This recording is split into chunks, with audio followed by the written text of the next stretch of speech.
Types of internet computer में हम लोगों ने दो टाइप देखे थे, web server and web client.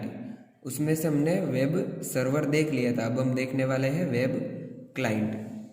तो थोड़ा रिवाइज कर लेते हैं कि वेब सर्वर क्या होता है। तो वेब सर्वर क्या करता है, उसमें सारा डेटा स्टोर करके रखता है, उसके पास लार्ज मेमोरी होती है और उसकी स्टोरेज कैपेसिटी भी वेरी हाई होती है। तो अब हम देखेंगे web client. Web client refers to the applications that helps to retrieve information from the web server. It can be user machine or any device that provides web access. Web client क्या करता है, उसको जो भी instruction चाहिए होती है, जो भी उसको सर्च करना होता है, वो रिक्वेस्ट वेब सर्वर के पास भेजता है और उसके बदले में उसको रिजल्ट मिलता है। आपको यहाँ एक फिगर दी गई है कि यहाँ ये वेब क्लाइंट है और यहाँ क्या लिखा है, takes information from web server. ये वेब सर्वर से इंफॉर्मेशन जो भी चाहिए उसको लेता है।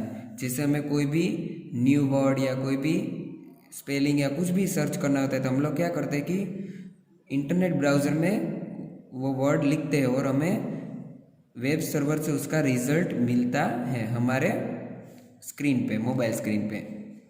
Example, if you connect your home computer to internet and check your result on your school's computer, then your computer will be term as web client.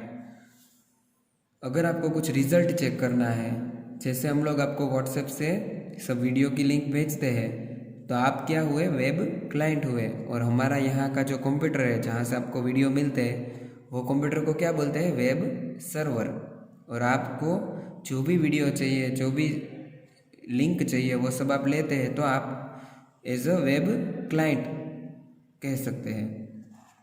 अब आपको वेब क्लाइंट की कैरेक्टरिस्टिक देखनी है। Following are the characteristic of web client computer.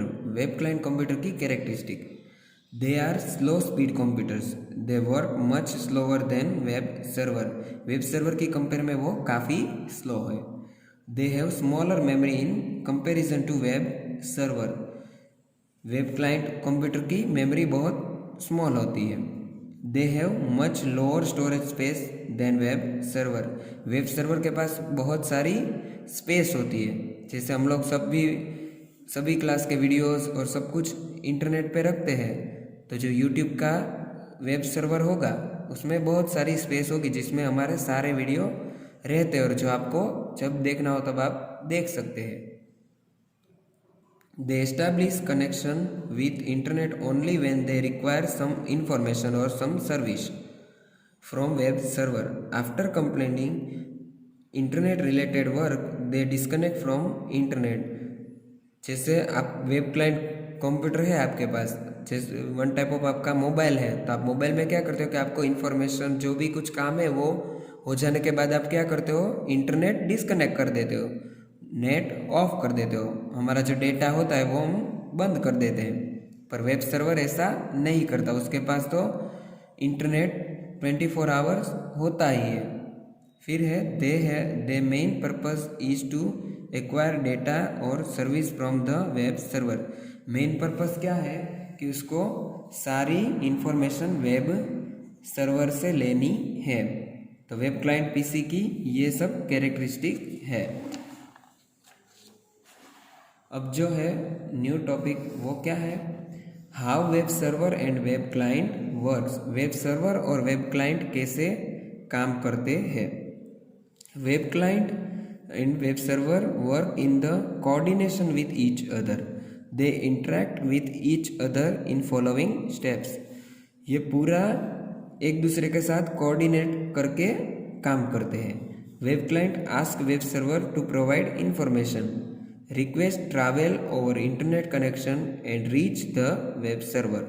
Web server provide required information travel over internet connection and reach the web client.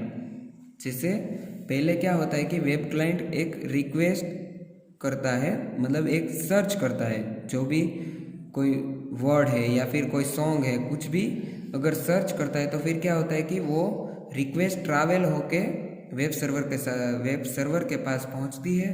फिर web server क्या करता है, उनको जो इन्फॉर्मेशन देनी होती है वो सब इन्फॉर्मेशन पास करके वेब क्लाइंट को देता है, और फिर से वो इन्फॉर्मेशन ट्रैवल करके आपके पीसी पे आती है।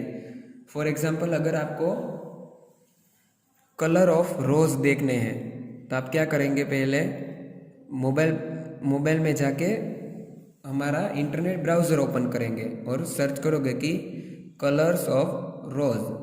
आपको अलग अलग कलर के रोज़ देखने हैं, तो आपने ये टाइप करके सर्च बटन पे क्लिक किया तो क्या होगा, थोड़ी देर प्रोसेस होगा। तो वो प्रोसेस में क्या होता है, वो प्रोसेस वेब सर्वर के पास जाती है। वहाँ से जो आपने गूगल सर्च किया है तो आप गूगल के वेब सर्वर में जाती है, वहाँ से कलरफुल रोज़ के फोटोग्राफ्स या फिर उसकी इन्फॉर्मेशन लेके वापस आपके मोबाइल में लाती है। तो ये पूरी प्रोसेस सर्वर और क्लाइंट के बीच में होती है। आपको यहाँ एक फिगर दी गई है, यहाँ क्या है, इंटरनेट, जो एनवायरनमेंट में ही, ऐसे हवा में ही इंटरनेट होता है। तो वेब क्लाइंट में से रिक्वेस्ट जाती है ट्रैवल होके वेब सर्वर के पास। जैसे आपने लिखा कि colours of different colours of रोज, तो यहाँ से सर्च होके वेब सर्वर में से वो रिजल्ट लेके आपको फिर से देगा। तो ये पूरी साइकिल ऐसे चलती रहती है। फिर आप सर्च करोगे कि रेड रोज, तो ओनली आपको रेड रोज की फोटो या उसके बारे में ही आपको डिटेल देगा। तो ये जो आप रिक्वेस्ट जनरेट करते हो और आपको रिजल्ट देता है, वो एक तरह की साइकिल ऐसे चलती रहती है इंटरनेट पे। तो अब है identification of internet computer. You know that internet works on basis of web server and web client interaction. Web client asks web server to provide information. Now the question is, there are millions of computers in internet. Then to which web server should web client ask to provide information? The answer to this question is simple. In its request web client include web server's address। मतलब कि आपने search किया है कि different colours of रोज, ऐसा तो बहुत सारे लोग एक साथ सर्च करते होंगे, पर आपको ही रिजल्ट रोज वाला देना है, वो उसको कैसे पता होगा? तो वेब क्लाइंट क्या करता है कि वेब सर्वर का एड्रेस फॉलो करता है, वो उसी एड्रेस पे रिजल्ट देता है जहाँ से रिक्वेस्ट आई थी। In internet terminology, a computer address is called IP address. All the internet computers are uniquely identified by their IP addresses. IP address की मदद से वो जो सर्च किया गया होता है वही रिजल्ट उनको बैक में वापस देता है। ठीक है, तो आपको अब IP एड्रेस के बारे में देखना है, जो IP एड्रेस की मदद से कंप्यूटर फाइंड करता है कि मुझे रिजल्ट कहाँ देना है। तो IP एड्रेस का फुल फॉर्म है internet protocol address. It is number that uniquely identifies a device in the network such as internet. An IP address compares of 4 numbers starting from 0 to 225 separated by 3 dots as follow. देखो, आपको यहाँ थोड़े example दिए गए कि IP address किस तरह से होता है। ये सब अलग अलग एग्जाम्पल है IP एड्रेस के। और ये जो है वो सब क्या है, वैलिड IP एड्रेस। पर यहाँ जो रेड कलर से दिए गए वो सब इनवैलिड है, क्योंकि यहाँ 3 डॉट से सेपरेटेड नहीं है। देखो, यहाँ डॉट नहीं दिया गया है, तो ऐसे IP एड्रेस नहीं होता। IP एड्रेस कैसा होता है, number 1 dot number 2 dot number 3 dot number 4, इस तरह से IP एड्रेस होता है। तो आपको IP एड्रेस समझ में आ गया कि किस तरह से IP एड्रेस होता है। वो 3 डॉट से, और उसकी रेंज होती है 0 to 225, उसी के बीच वाले नंबर होते हैं। तो आज के लेक्चर में हम लोग यहाँ तक रखते हैं, फिर नेक्स्ट लेक्चर में हम लोग देखेंगे डोमेन नेम। तो आपको ये सब कुछ अच्छे से रीड करना है और बुक में लिखना है।